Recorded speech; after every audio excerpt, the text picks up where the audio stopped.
امی مجھے معاف کر دے۔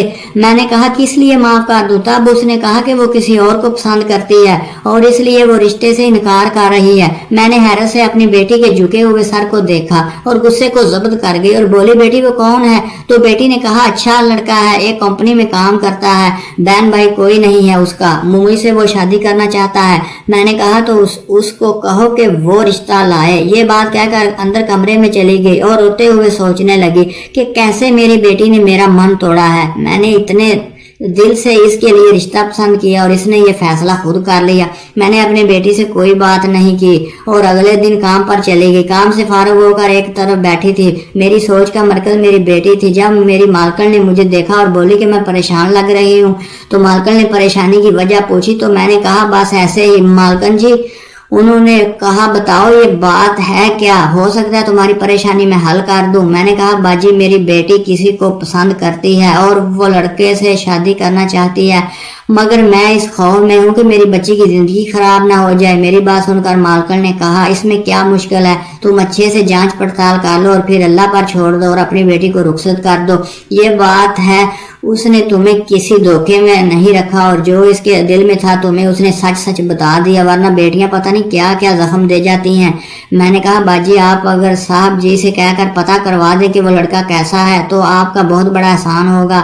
آپ تو جانتے ہیں میرا تو کوئی ہے نہیں جس پر میں یہ ذمہ داری ڈالوں۔ باجی نے کہا اچھا ٹھیک ہے، کل میں اس کمپنی میں تمہارے صاحب جی کو بھیج دوں گی، مگر تم اس بارے کی کوئی رائے قائم نہ کرنا، جو ہوگا اچھا ہوگا۔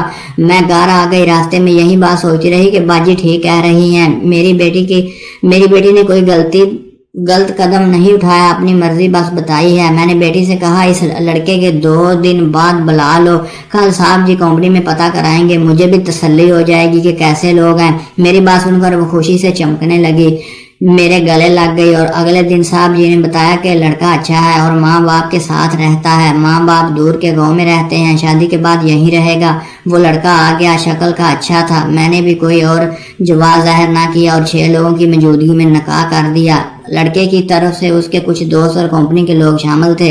میں مطمئن تھی کہ میری بیٹی خوش ہے اور میرا داماد بھی ہمارے گھر کے ساتھ والے گھر کے کرائے پر لے کر اس میں رہنے لگا۔ یہ میرے لیے اور بھی اچھی بات تھی کیونکہ میری بیٹی میری آنکھوں کے سامنے ہی رہتی تھی۔ وقت بڑی تیزی سے گزر رہا تھا۔ ایک دن میری بیٹی کی طبیعت خراب ہوئی تو میں اس کا حال پوچھنے گھر چلی گئی۔ وہاں جا کر دیکھا تو میں صورتحال سمجھنے سے قاصر تھی۔ میرا داماد گھر میں جھاڑو لگا رہا تھا، مجھے دیکھ کر شرمندہ سا ہو گیا۔ میں نے کہا ارے بیٹا مجھے بلا لیتے، کر دیتی کام۔ اس نے کہا نہیں خالہ بس یہ ہو گیا۔ اس دن کے بعد میں نے 2-3 دن کام کیا، مگر میری بوڑھی طبیعت میں اتنی سکت نہ تھی کہ اپنے گھر کا اور پھر اپنی بیٹی کے گھر کا کام کروں۔ بیٹی نے جو مجھے تھکن سے چور دیکھا تو بولی امی تم رہنے دو، میں کوئی ملازمہ رکھ لوں گی۔ میں نے کہا نہیں بیٹی تم ایک کام کرو، اپنے شوہر سے کہو کہ تمہاری ساس کو بلا لے، اس بہانے ہم بھی ان سے مل لیں گے۔ بیٹی نے کہا ہاں اماں جی میں کہتی ہوں شوہر سے، اب آپ ٹھیک کہہ رہی ہیں، میرا بھی اکیلی کا دل نہیں لگتا۔ رات کو جب میرا داماد آیا میں وہیں تھی۔ بیٹی نے بات کرنا شروع کی کہ آپ ایک کام کریں اپنی امی کو بلا لیں۔ یہ بات سن کر اچانک میرے دماغ نے مجھے دیکھا اور پھر میری بیٹی کو دیکھتے ہوئے بولا مگر اماں یہاں آ کر کیا کرے گی؟ میں نے کہا ارے بیٹا وہ بہو سے نہیں ملی، اس سے بھی مل لیں گی اور میرا بھی کبھی سامنا نہیں ہوا۔ داماد نے کہا خالہ وہ تو ٹھیک ہے مگر وہ لوگ گاؤں کے ہیں نہ تو یہاں کے ماحول میں ان کا دل لگتا ہے اور ویسے بھی اتنی دور کا سفر کرنا ان کے لیے مشکل ہے۔ مجھے یہ بات عجیب سی لگی کہ داماد ان کا اکلوتا بیٹا ہے اور وہ لوگ اس سے ہی دور کیسے رہ لیتے ہیں۔ خیر جب بیٹا نہیں چاہتا تو میں اور میری بیٹی کیوں اس کو زبردستی مجبور کریں۔ اس دن کے بعد میں تو اپنے داماد سے اس بارے کوئی بات نہیں کرتی تھی، مگر اگلے ہفتے اچانک میری بیٹی بے ہوش ہو گئی۔ ڈاکٹر کے پاس لے کر گئے تو اس نے خوشخبری سنائی، میں تو خوشی سے جھوم اٹھی۔ میں نانی بننے والی ہوں۔ میرا داماد اور بیٹی بہت خوش تھے، مگر ڈاکٹر نے سختی سے کہا کہ بیٹی کو آرام کرنا ہے، اس لیے میں نے داماد سے کہا کہ تم کسی ملازمہ کو رکھو، مگر اس کے وسائل نہیں تھے۔ پھر میں نے کہا تم اپنی امی کو بلا لو، آخر وہ بھی دادی بننے والی ہے، اتنی بڑی خوشی کے لیے وہ چند گھنٹوں کا سفر نہیں کر سکتی۔